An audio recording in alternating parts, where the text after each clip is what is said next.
Hello guys, कैसे हैं। तो अभी हम लोग देखने वाले हैं 14,000 क्वेश्चन का नेक्स्ट पार्ट। 61 से क्वेश्चन नंबर स्टार्ट होगा हमारा। जो आगे जो क्वेश्चन नंबर लिखा रहता है 3, 2, 4 या 10, 12, वो मेरे रेफरेंस के लिए है, आप लोगों के लिए नहीं है। आप लोग के लिए रेफरेंस है, मैंने टाइटल में लिख दिया है कितने नंबर से कितने नंबर क्वेश्चन तक हम लोग कर रहे हैं इस वीडियो में, और कितने से कितने तक हम लोगों ने पिछले वीडियो में किया है।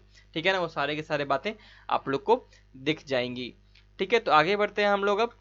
तो चलो देखो, पिछले वीडियो में हम लोगों ने 23 और 24 नंबर क्वेश्चन को देखा था, स्मॉलेस्ट सेल, और इसका आंसर डी था। ठीक है, और the cell theory state the इसका आंसर भी डी था। 60 क्वेश्चन तक हम लोगों ने पिछले वीडियो में कर लिया है।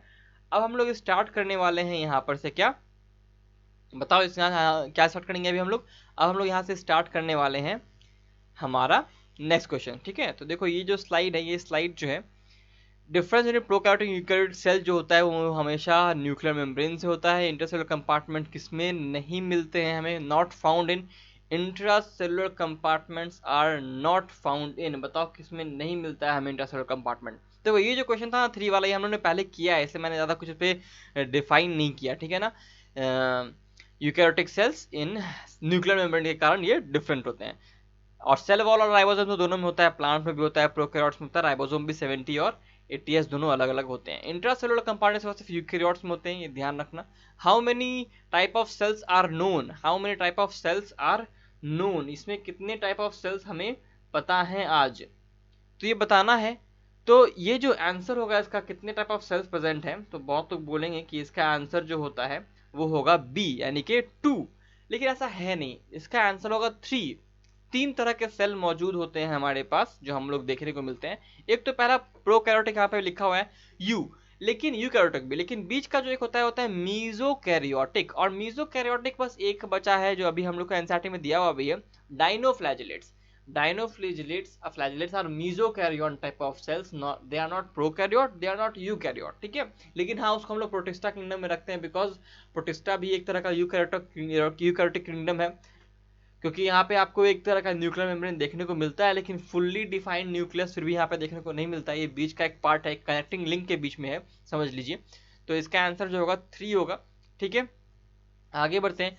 25, देखो मैंने क्वेश्चन का थोड़ा सा सीक्वेंस बदला है, रीजन सिंपल सा बात है कि थोड़ा सा अच्छा लगे पढ़ने में। ठीक है, 25 नंबर क्वेश्चन क्या है, the main difference between plant and animal cell is, क्या है main difference. Animal cell lack cell wall, अच्छा बात है।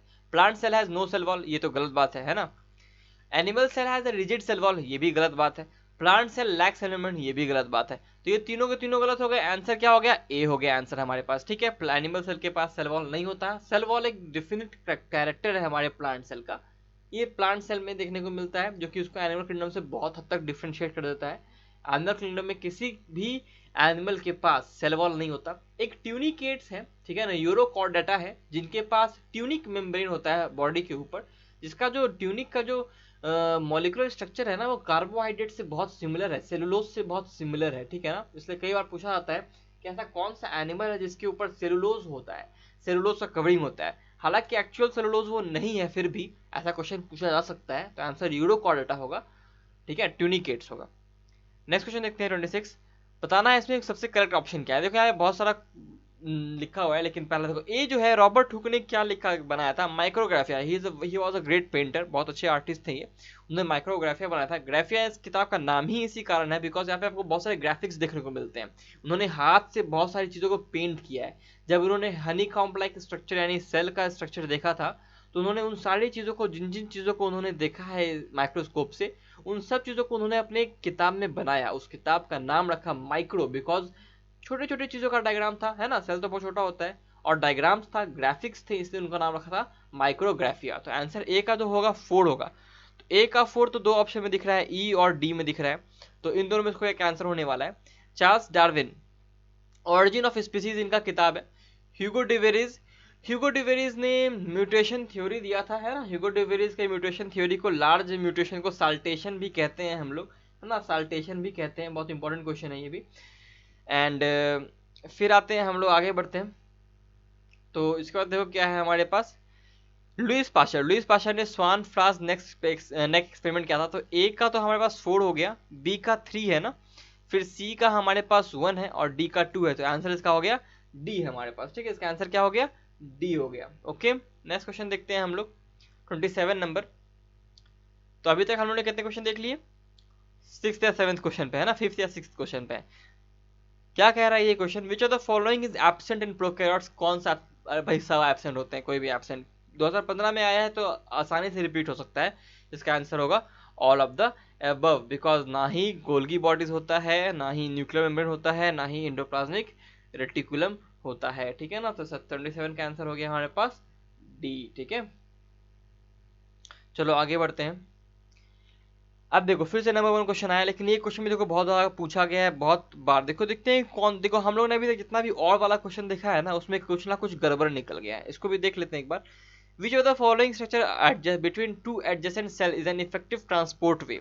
आंसर तो साफ साफ यहीं से पता चल रहा है आपको कि दो सेल के बीच का जो होता है ट्रांसपोर्ट करने का तरीका होता है प्लाज्मोडेस्माटा के थ्रू।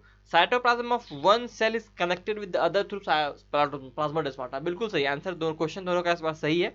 आंसर इसका बी होगा, प्लाज्मोडेस्माटा ही वो कनेक्शन है।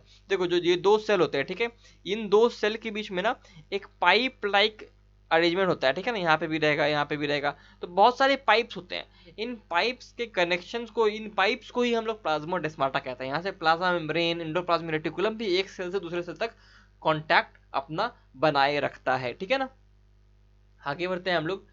Middle lamella, middle lamella is made up of, middle lamella किन चीजों से बना है? बहुत अच्छा क्वेश्चन है ये। इसमें एक और क्वेश्चन आ सकता है, लेकिन पहले इस क्वेश्चन को देख लेते हैं।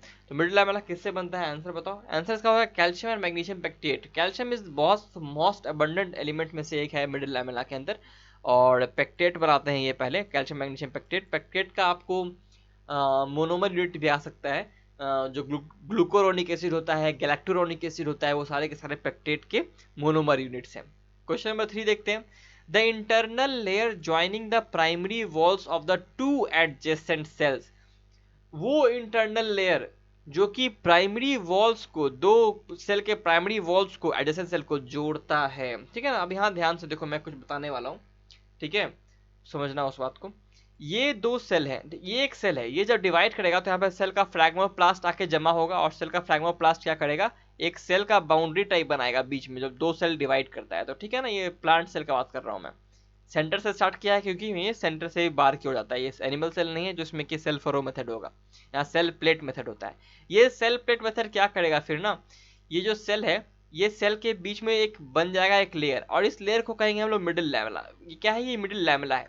उसके बाद इसके अंदर ना एक प्राइमरी वॉल बनेगा। ठीक है, प्राइमरी वॉल ये बनता है। ठीक है, ये सेल के अंदर ये है प्राइमरी वॉल। तो फ्रैग्मोप्लास्ट जो होते हैं सेल वॉल के प्रीकर्सर, वो बनाते हैं मिडिल लैमेला। ठीक है, वो बनाते हैं मिडिल लैमेला। और ये क्या है? ये है प्राइमरी, जो अंदर वाला है ये है क्या है? ये प्राइमरी वॉल है। ठीक है ना, इधर भी है इधर भी है। तो देखो दो प्राइमरी वॉल के बीच में मिडिल लैमेला है ना हमारे पास, तो इसका आंसर क्या हो जाएगा? मिडिल लैमेला हो जाएगा। फिर देखो दूसरा वाला क्या बोल रहा है, the possibility of being outer most layer of a cell is highest for which of the following. देखो प्राइमरी वॉल के बाहर था मिडिल लैमेला, है ना, तो middle lamella is the outer most layer किसी भी एक सेल के लिए, उसका भी मिडिल लैमेला एक होगा, उसके बाद फिर प्राइमरी वॉल होगा। तो ये मिडिल लैमेला एक दूसरे को जोड़ता है, एक दो सेल को एक दूसरे से। तो मिडिल लैमेला पॉसिबिलिटी है कि किसी सेल का आउटर मोस्ट लेयर होगा। और सेकेंडरी सेल वॉल कहाँ बनता है? प्राइमरी सेल वॉल के अंदर बनता है सेकेंडरी सेल वॉल। ठीक है, ये भी ध्यान रखना। नेक्स्ट क्वेश्चन देखते हैं। The strength of and rigidity of a cell wall is due to the substance known as. जो स्ट्रेंथ होता है सेल वॉल का और रिजिडिटी जो होता है वो किसके कारण होता है?